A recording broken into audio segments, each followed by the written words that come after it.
11장입니다. 마태복음 11장 2절에서 6절까지. 마태복음 11장 2절에서 6절까지 한 절씩 교독하기로 하겠습니다. 11장 2절 제가 먼저 읽습니다.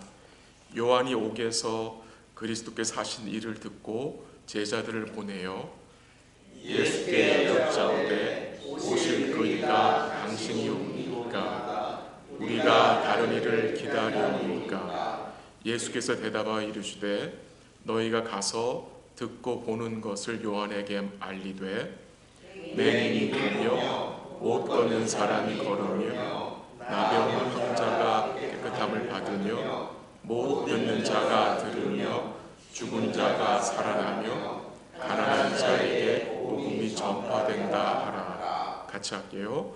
누구든지 나로 말미암아 실족하지 아니하는 자는 복이 있도다 하시니라. 아멘.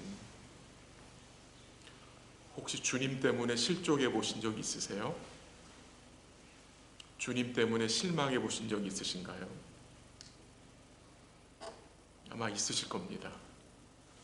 모든 성도가 주님 때문에 실족해 본 경험이 있으실 것입니다.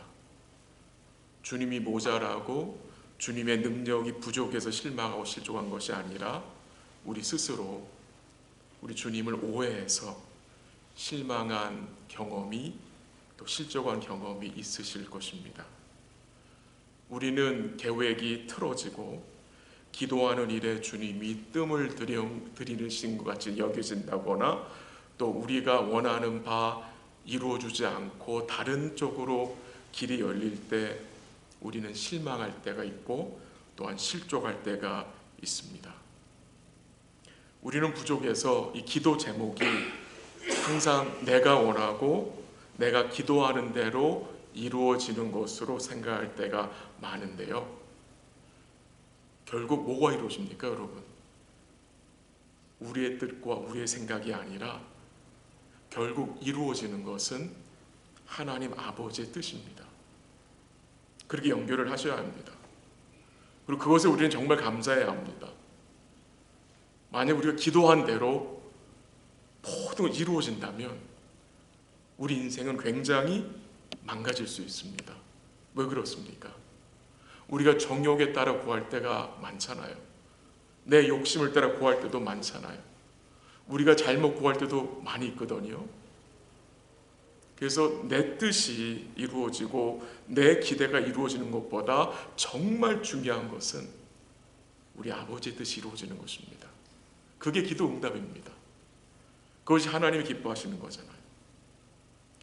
제자들, 예수님을 3년 동안 따라갔던 제자들, 예수님 때문에 그들이 실족한 적 있나요, 없나요? 되게 많았습니다. 굉장히 많았습니다. 그들의 그 궁극적인 실족과 실망이 여러분 어디서 완전 터져버렸습니까? 예수님의 십자가 앞에서 다 실족했습니다. 왜 실족했습니까? 이 메시아라는 예수가 자기들 뜻대로 행하지 않았기 때문에 지금 자기들이 계획하고 기대한 일들이 있는데 그것을 이 메시아가 행하지 않았기 때문에 결국 어떻게 합니까? 십자가 앞에서 예수님을 부인하고 예수님을 버리고 떠난 자들입니다. 그 제자들의 모습은 또 누구의 모습을 반영하는 것입니까? 우리의 모습이기도 합니다. 오늘 잠시 나누고 싶은 내용, 오늘 본문은 여러분한테 굉장히 익숙한 내용이라 생각이 됩니다. 오늘 나누고 싶은 내용은요, 우리가 실족하고 또한 실망하는 그 자리, 그 자리에서 모든 것이 끝나지 않습니다. 놀라운 사실은요, 제자들이 실족하고 실망한 그 자리에서 여러분 끝났습니까? 안 끝났습니다. 끝나지 않았습니다. 그 제자들이 실족하고 실망한 그 자리에서 어떻게 됐습니까? 주님이 그들을 더 단단하게 세우고 견고한 길로 뭐 하셨죠? 이끌어내셨다는 사실입니다. 그게 복음 아닙니까, 여러분? 그래서 좋은 뉴스 아닙니까? 우리는요, 항상 우리의 믿음은 항상 이 승리의 자리에서 우리가 자라나고 그런 거로만 생각해요. 물론 그렇기도 하죠. 그러나 우리가 실패한 자리에서, 우리가 실족하고 낙심한 자리에서도 우리는 뭐 할 수 있습니까? 견고하게 설 수 있다는 것은 왜 그렇습니까? 주님 우리를 붙드시기 때문입니다. 여러분 인생 한번 잘 생각해 보세요. 여러분의 신앙이 언제 견고해졌습니까? 여러분이 그냥 승리하고 뭐 일들 다 잘 풀리고 그때 여러분 믿음이 성장했다고 생각하십니까? 물론 그럴 수도 있어요. 그럴 때도 있고요. 근데 대부분은 우리가 실족하고 낙심했을 때에, 내 뜻대로 일들이 진행되지 않아서 마음이 괴롭고 힘들 때에, 그때 주님이 어떻게 하셨습니까? 우리를 포기하지 않고 우리에게 은혜를 베푸셔서 그 자리에서, 그 실족한 자리에서 주님 우리를 세워가시는 것입니다. 그게 성도의 삶입니다. 그 내용을 오늘 본문에 좀 같이 나누고 싶은 것입니다. 오늘 본문에 보면 세례요한이 나와요. 이 세례요한 믿음의 사람 아닙니까? 그렇죠? 참 귀한 사람입니다. 근데 그가 주님에 대하여 뭐 했습니까? 실족한 내용이 나옵니다. 실족했어요. 이 세례 요한은요, 그 당시 헤롯 왕이 자기 동생의 아내를 취한 죄를 책망한 결과로 어디에 갇히게 됩니까? 감옥에 갇히게 되었습니다. 요한은 감옥에서 예수님께서 하신 일들을 지금 계속 소식을 듣고 있습니다. 이 요한의 제자들이 지금 예수님이 하고 있는 일들을 다 이렇게 보고해주고 있어요, 세례 요한에게. 동시에 이 세례 요한 역시 감옥에서 얼마나 궁금했겠습니까? 자기가 증거한, 자기가 선포한 그 메시아가 오셔서 지금 일을 하고 있는데 그분의 사역에 대해서 얼마나 큰 관심을 갖고 있었겠습니까? 너무도 궁금했을 것입니다. 근데 요한은 주님이 행하시는 일이 성에 차지 않았습니다. 마음에 들지 않았습니다. 지금 주님이 행하시는 일들이 메시아의 일이라고 보이지 않았습니다. 자기가 기대한 만큼 이 메시아로 오신 주님이 행하지 않은 것 같이 생각된 것입니다. 자기가 기대하는 바와는 달리 지금 현실은 너무나 어려운 현실이고, 그런 과정 속에서 이 세례 요한은 주님이 그리스도인 것이 점점점 어떻게 됩니까? 희미해져가는 상황이었습니다. 그래서 마음에 의심이 들기 시작합니다. 그래서 어떻게 합니까? 세례 요한은 그의 제자들 예수님에 보내가지고 질문을 합니다. 어떤 질문이었습니까? 본문 3절 한번 보세요. 어떤 질문입니까? 한번 같이 읽을까요? 시작. 예수께 여짜오되 오실 그 이가 당신이 오니까 우리가 다른 이를 기다리까. 여러분의 질문 여러분 마음속에 어떻게 다가오십니까? 당황스럽지 않습니까? 아니 어떻게 세례 요한이 예수에게 이런 질문을 할 수 있어요? 당신이 메시아입니까? 당신이 정말 그 메시아입니까? 이런 질문 어떻게 할 수 있는 것입니까? 세례 요한이. 당신이 정말 진짜 메시아입니까? 아니면 우리가 진짜 메시아를 기다려야 합니까? 라고 질문을 한 것입니다. 이 요한 어떤 사람이었습니까, 여러분? 그는 하나님의 보내심을 받아서 광야에서 메뚜기와 석청을 먹으면서 뭐 했습니까? 예수님이 오시는 길을 예배한 자 아닙니까? 그는 천국이 가까웠다고 선포하면서 회개를 외친 자였습니다. 또한 이스라엘 백성들에게 이 회개의 물 세례를 베푼 자였습니다. 그는 또한 예수님께도 뭘 했습니까? 세례를 베푼 자입니다. 그는 뭘 경험한 자입니까? 하늘이 열리고 하늘에서 비둘기가 아니죠. 하늘에서 성령이 비둘기같이 내린 것을 세례 요한은 목격한 사람입니다. 그리고 그는 예수님의 신을 들기도 감당하지 못한다고 고백한 사람입니다. 그리고 이 세례 요한은 예수님에 대해서 뭐라고 말했습니까? 그는 성령과 불로 세례를 베풀 자라고 증거한 사람입니다. 그건 무슨 말입니까? 이 예수란 자는 구원과 심판을 행하실 분으로 증거한 사람입니다.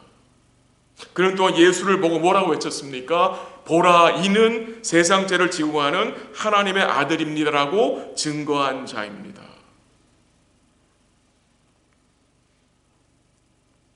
요한은요, 이 예수님이 오셔서 자기와 자기 백성을 로마의 구속으로부터 해방시켜 줄 것으로 생각했던 사람입니다. 근데 예수님이 좀 오셔서 사역을 하고 계신데 예수님이 자기를 석방해 주지 않습니다.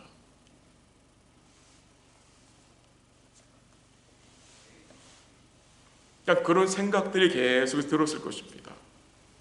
또한 이 세례 요한이 예수님에 대하여 실족하게 된 또 이유는요, 이런 이유가 있습니다. 그는 메시아가 오시면 믿지 않는 모든 자들을 즉각적으로 심판할 것으로 생각한 자입니다. 물론 주님이 오시면 믿지 않는 자들을 심판하시지만 그 심판의 시기는 초림이 아니라 언제입니까? 재림입니다. 그래서 세례 요한은 이 예수의 심판의 시기를 잘못 오해하고 있던 것입니다. 지금 세례 요한은 심판을 기다리고 있는데 믿지 않는 자들에 대해서, 바리새인에 대해서, 또 이 서기관들에 대해서 심판을 기다리고 있는데 아무 보이지 않는 거예요.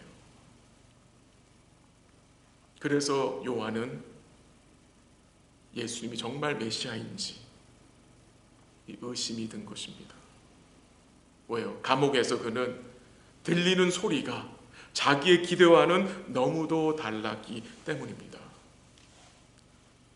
요한은 우리가 얼마나 이 로마 지배 아래서 고생을 많이 했는데 왜 메시아는 우리를 해방시켜주지 않는 것일까라는 생각이 분명히 들었을 것입니다. 우리가 그렇게 기도하고 고대하던 일들을 왜 주님 해결해 주지 않으시는가 라는 생각으로 그의 마음에 가득했을 것입니다. 그래서 이 세례 요한의 질문에 대해서 주님이 어떤 답을 주십니까? 오늘 본문 5절인데요. 한번 가보세요. 5절. 한번 5절 같이 읽죠. 시작.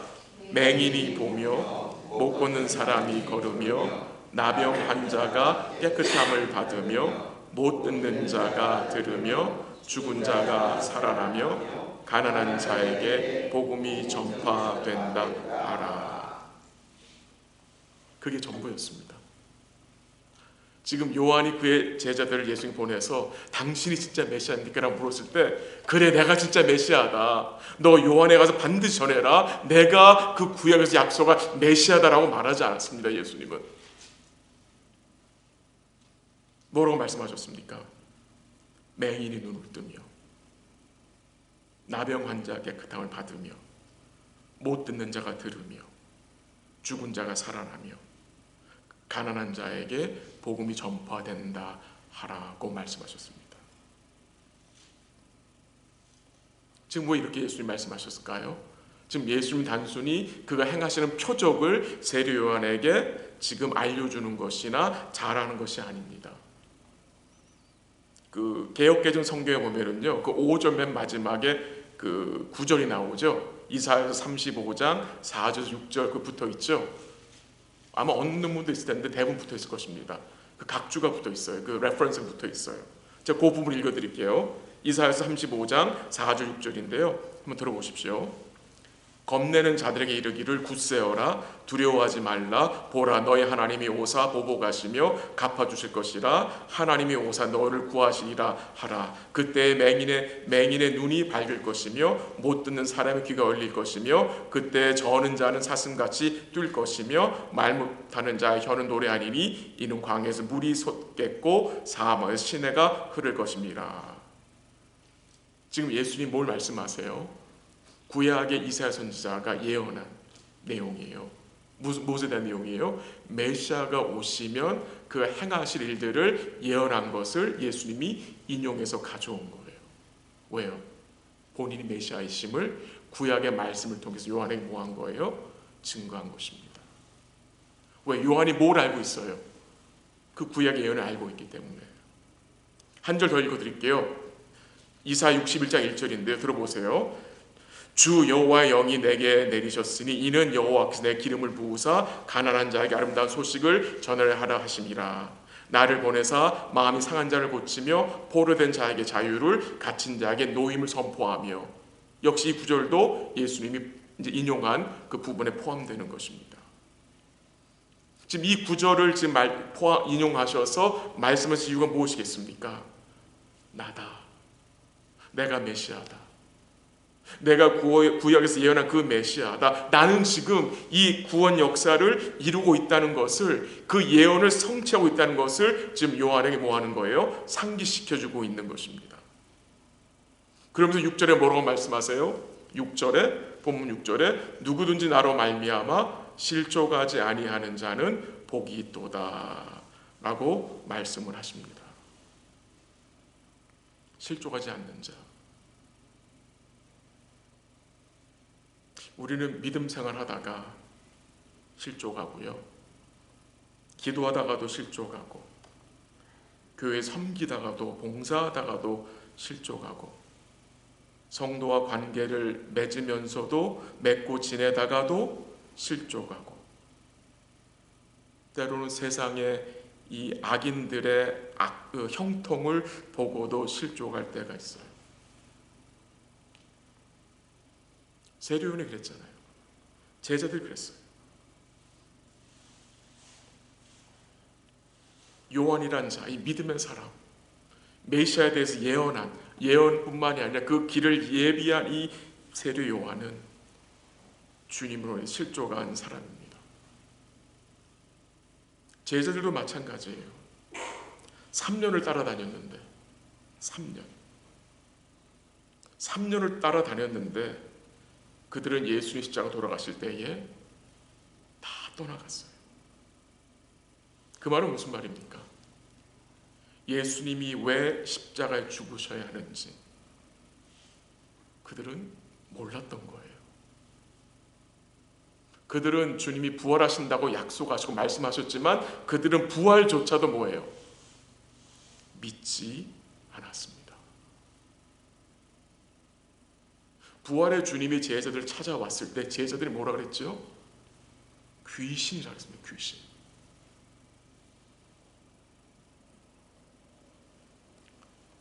왜 그렇습니까? 이 제자들 왜 그렇습니까? 자기들의 생각과 기대에 주님이 맞지 않기 때문이었습니다. 주님이 베드로한테, 제자들한테 비로소 내가 예루살렘 올라가서 장로들에게 고난을 받고 고통을 당하고 십자가 죽을 것이라고 말씀하셨을 때 베드로가 뭐라고 말했는지 기억나세요? 주님이 베드로가 주님을 뭐 했어요? 책망했어요. 그리 마십시오. 그리 하지 마십시오. 책망했어요. 근데 주님 베드로가 뭐라고 말씀하셨습니까? 사단아 내 뒤로 물러가라. 내가 하나님의 일을 생각하지 아니하고 사람의 일을 생각하는도다. 우리 한번 이번에 같이 가볼게요. 마태복음 26장 한번 보세요. 마태복음 26장 31절 한번 가보세요. 마태복음 26장 31절 31절 한번 같이 읽어볼까요? 31절 시작. 그때 예수께서 제자들에게 이르시되 오늘 밤에 너희가 다 나를 버리리라. 기록된 바 내가 목자를 치리니 양의 떼가 흩어지리라 하였느니라. 아멘. 그 31절 중간에 보면은 너희가 다 나를 버리리라 말씀 나오잖아요. 그 버리리라에 그게 붙어 있죠. 일이라고 각조가 붙어 있죠. 그 맨 밑에 한번 가서 보세요. 그 버리리란 말이 무슨 말인지 뭐라고 나왔습니까? 여러분 성경에는. 그렇죠. 그 버리리라가 무슨 말로 나왔어요? 나로 인하여 실족하리라. 주님이 제대로 말씀하신 거예요. 너희가 나로 인해 실족하리라. 그랬더니 베드로가 뭐라고 대답합니까? 33절 가보세요. 베드로가 대답해 이르되 모두 주를 버릴지라도 나는 결코 버리지 않겠나이다. 거기도 각주가 붙어있어요. 2번 3번 밑으로 내려가 보세요. 어떤 내용입니까?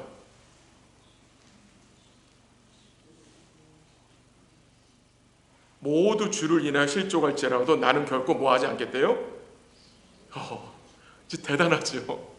주님이 베드로한테 실족하겠다 하는데 무슨 말입니까? 예수님 전 실족하지 않습니다 라고 말하고 있죠. 그 호언장담 얼마나 같습니까? 주님의 말씀대로 결국 주님으로 인하여 베드로가 어떻게 합니까? 실족하죠. 제자들도 마찬가지입니다.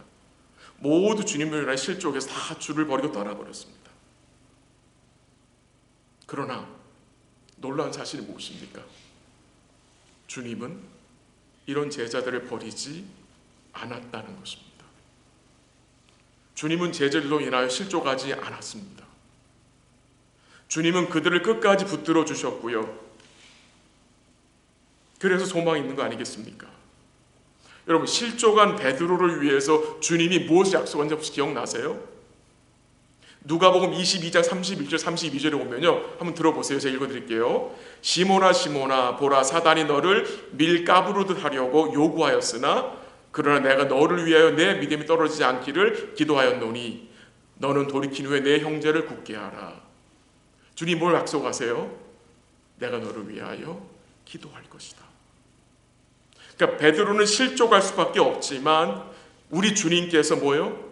실족하지 않으심으로 그를 위해 기도하심으로 이 베드로의 구원이 어떻게 되는 것입니까? 결국 이루어지는 것입니다. 그가 다시 세움을 입게 되는 것입니다. 베드로 자신은 실족하고 주님을 부인하고 떠났지만 놀라운 사실은 주님께서는 실족하지 않으시고 끝까지 베드로를 뭐예요? 붙들어 주셨다는 것입니다. 여러분, 그게 은혜잖아요. 그게 은혜잖아요. 그 은혜와 주의 밑부심을 경험하고 확신한 베드로가 나중에 베드로 전후서를 기록하거든요. 그때 성령의 감동을 통해서 그가 뭐라고 증거한지 혹시 아세요? 이번에 같이 가볼까요? 저 뒤쪽 가시면요, 베드로후서 가보세요. 1장 베드로후서 1장 10절 11절 가보십시오. 384면이에요. 384면 베드로후서 1장 10절 11절 한번 읽어보죠. 같이 찾으셨어요? 베드로후서 1장 10절 11절 다 같이 시작. 그러므로 형제들아 더욱 힘써 너희 부르심과 택하심을 굳게 하라. 너희가 이것을 행한즉 언제든지 실족하지 아니하리라. 이같이 하면 우리 주 곧 구주 예수 그리스도의 영원한 나라에 들어감을 넉넉히 너희에게 주시리라. 아멘. 거기 나오죠. 10절에 형제들아 뭐 하래요? 더욱 힘써 뭐래 하라고요? 너희 부르심과 택하심을 굳게 하라고 말하고 있습니다. 그게 무슨 말입니까, 여러분? 너희 부르심과 택하심을 굳게 하라. 그 말이 무슨 말입니까? 이 주의 부르심과 택하심을 굳게 하라는 말은 한마디로 말하면 이 주의 부르심과 택하심은 어떻게 왔지요? 오직 주의 은혜로 왔죠. 그렇죠? 그러니까 주의 은혜를 전적으로 뭐 하라는 말입니까? 의지하라는 말입니다. 그리하면 실족하지 않는다라고 말하는 것입니다. 이것을 기록해서 베드로 머릿속에 뭐가 생각났겠습니까? 자기가 실족했던 과거가 생각났을 것입니다. 다 연결이 됐겠죠. 베드로후서에 있으니까 1장 1절 한번 가보세요. 1장 1절 한번 같이 읽어볼까요? 다 같이 시작. 예수 그리스도의 종이며 사도인 시몬 베드로는 우리 하나님과 구주 예수 그리스도의 의를 힘입어 동일하게 보배로운 믿음을 우리와 함께 받은 자들에게 편지하노니. 아멘. 거기에 어떤 믿음을 받았다고 말합니까? 어떤 믿음? 보배로운 믿음이라고 하죠. 우리가 받은 믿음이 어떤 믿음이에요? 보배로운 믿음이에요. 이 보배로운 믿음이 어떤 믿음입니까, 여러분?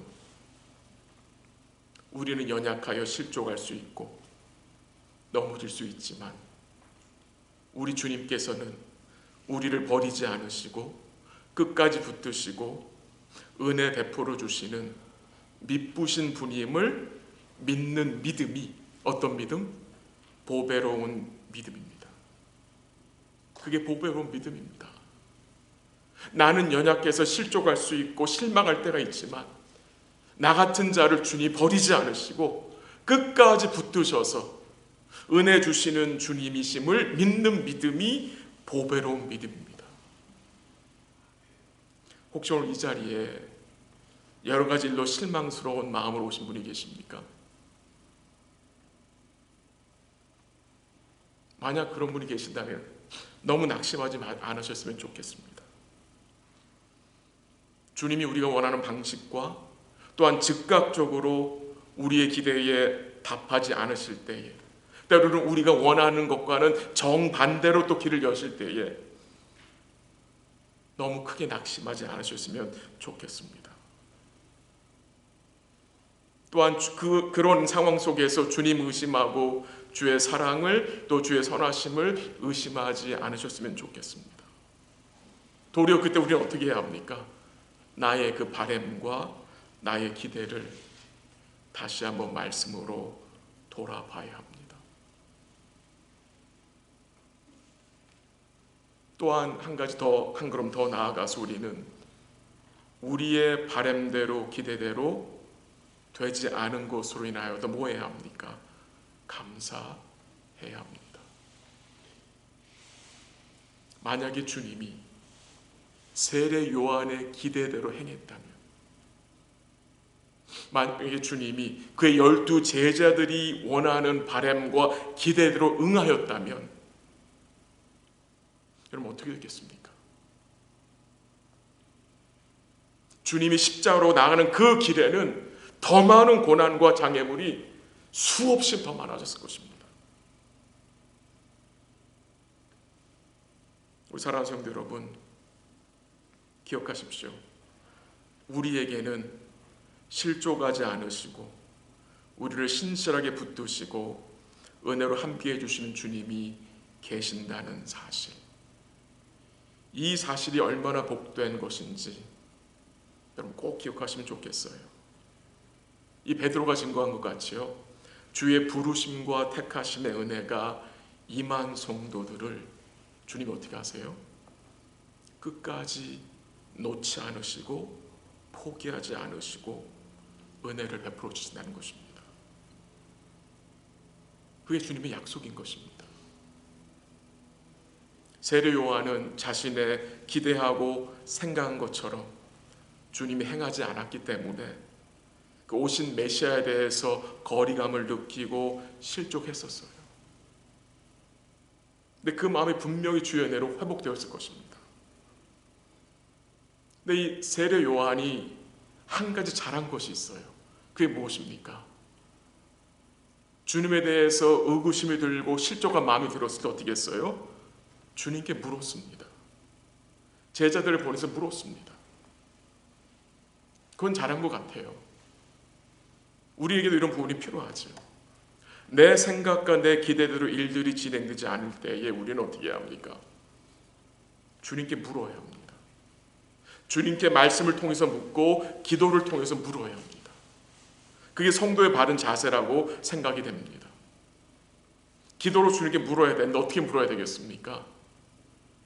주님의 뜻과 생각을 따라갈 수 있도록 나의 연약한 마음을 지켜주시고 붙들어 주시고 바꾸어 달라고 기도해야 할 것입니다.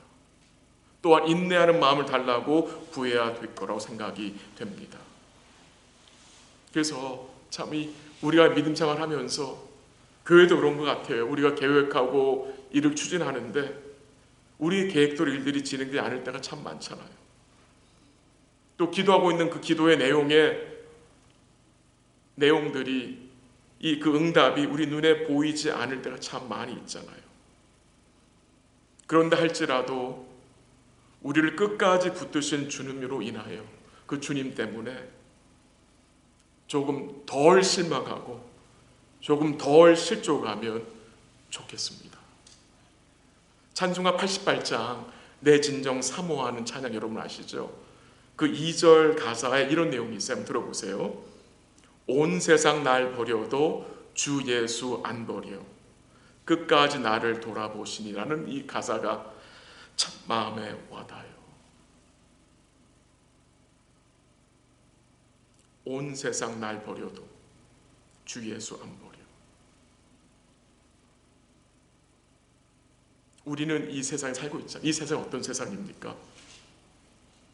쉽게 버리는 세상이잖아요. 도움이 안 되면 버리잖아요. 교회에서도 제 친구가 교회가 너무 힘들어서 교회에서 거진 이제 쫓겨나게 됐어요. 참 마음이 무겁고 아프고 미안한 마음이 있고 그런 세상이잖아요. 너무나 금방 포기하는 세상에 살고 있잖아요. 그러나 주님은 우리를 끝까지 포기하지 않고 버리지 않고 붙드시기 때문에 그것이 여러분과 우리에게는 뭐가 되는 것입니까? 위로와 힘이 되는 것입니다. 네. 우리 주님은 여러분이 실족하고 실망한 그 자리에서 그냥 내버려 두지 않으세요. 다시 일으켜 주시는 거예요. 그게 주의 은혜인 거예요. 말씀을 정리합니다.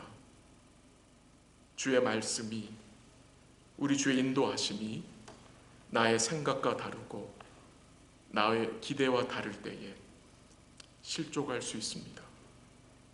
또한 당면한 그 상황 속에서 주의 일하심이 잘 보이지 않아서 낙심이 될 수도 있습니다. 그러나 그때마다 기억해야 할 것이 무엇입니까? 우리는 주님을 부인하고 우리는 주님으로 실족할지라도 우리를 버리지 않으시고 우리를 실망시키지 않으시는 주님이 계시기 때문에 여러분과 저는 소망이 있다는 사실입니다. 그래서 오늘도 우리는 뭐 해야 되겠습니까? 우리를 버리지 않으시고 끝까지 붙드시는 그 주님을 우리도 뭐 하는 거예요? 붙드는 거예요. 붙드는 겁니다. 우리 주님은요, 우리 눈에 보이지는 않지만 내가 피부로 느끼지 못하지만 주님은 여전히 그의 뜻을 이루고 계심을 여러분 믿음의 눈으로 바라보시고요. 이번 주간 남은 주간도 우리의 입술로 우리 주님과 그의 은혜를 고백하며 살아가는 찬송하며 살아가는 복된 남은 주간 되시기를 주의 이름으로 간절히 기도합니다. 같이 한번 기도하겠습니다. 말씀을 잠시 나눴습니다. 온 세상 날 버려도 주 예수 안 버려 끝까지 나를 돌보시는 주님이 계시다는 사실을 우리가 잊어버리지 않도록 우리가 실망할 수 있고 실족할 수 있지만 그 자리에서 우리를 붙잡고 계시고 우리를 끝까지 일으켜 세우시는 우리를 견고케 하시는 주님이 계시다는 사실을 기억하시고 우리가 조금 덜 실망하고 조금 덜 실족하면 좋겠다는 마음을 가져봅니다. 계속해서 EM 사역자 위해서 기도해 주시고요. 우리 사역자가 오는 그 기간까지 우리 EM 멤버들이 마음을 잘 지키고 그 일도 기도하게 하시고 또 잘 모일 수도 기도해 주시고 또 아이들을 우리 EM 멤버들을 인도하는 또 임시로 인도한 하초 목사님 지혜 주셔서 힘 주셔서 우리 EM 멤버들과 자녀들을 사랑으로 잘 케어할 수 있도록 위해서 기도해 주시기를 바랍니다. 오늘 우리 손낙준 선교사님과 같이 기도하면 좋겠습니다. 연락이 왔어요. 손송녀님한테 이번 학기도 주를 영접한 분이 계시고 또 세례받은 분이 계시다고 해서 너무나 감사했고요. 계속해서 에모리 대학교 성경 공부가 잘 진행되게 하시고 지금 함께하고 있는 여러 그 형제 자매들이 그 성경을 통해서 주님을 꼭 만날 수 있도록 기도해 주시고 우리 선교사님의 가정을 위해서 기도하시고요. 4명의 자녀들이 믿음 안에 굳게 설 수 있도록 기도 부탁을 드리고요. 또 우리 아픈 성도들을 위해서 또 어려운 성도들을 위해서 그리고 계속해서 우리 터키와 시리아 땅에 주의 국률이 계속 임할 수 있도록 그 민족들을 위해서 우리 잠시 기도하고 제가 마무리 기도하도록 하겠습니다. 같이 기도하겠습니다.